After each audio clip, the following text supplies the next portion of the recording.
Dobrý deň. V tomto technickom videu vysvetlíme fyzikálny princíp technológie Striker a zákony fyziky, na ktorých je celý systém postavený. Striker nie je experiment ani hypotéza a neporušuje žiadne fyzikálne zákony.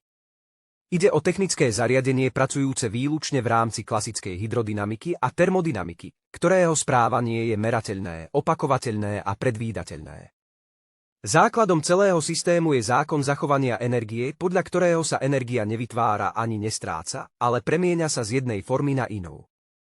Striker premieňa mechanickú energiu na energiu tepelnú, ktorá sa ukladá priamo v pracovnom médiu, a preto sa z fyzikálneho hľadiska správa ako konvertor energie s pomerom blízkym 1:1, čo je správne a očakávané správanie.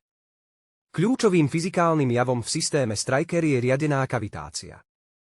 Kavitácia vzniká v kvapaline pri lokálnom poklese tlaku, keď sa vytvárajú mikroskopické bubliny pary alebo plynu, ktoré následne kolabujú.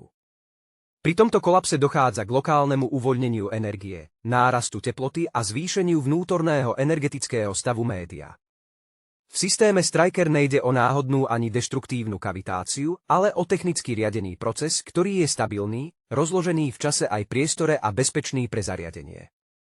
Vznik kavitácie je priamo spojený so zákonmi hydrodynamiky, najmä so vzťahom medzi rýchlosťou prúdenia a tlakom kvapaliny podľa Bernoulliho princípu.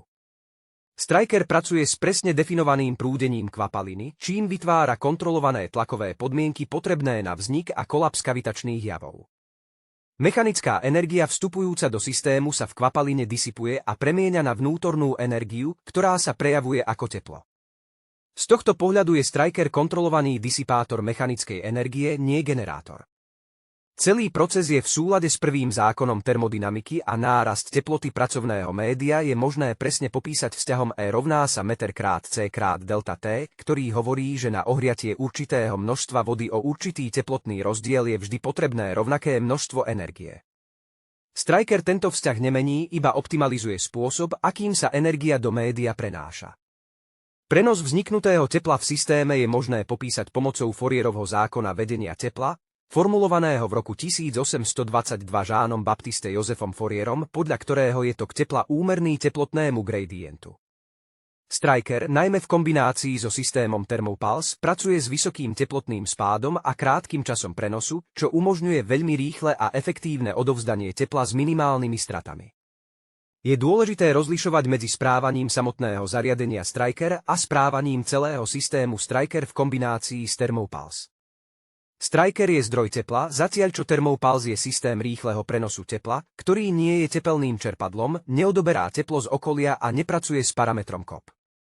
Jeho úlohou je minimalizovať straty počas prenosu energie a zabezpečiť, aby sa vyrobené teplo dostalo tam, kde je potrebné, rýchlo a efektívne.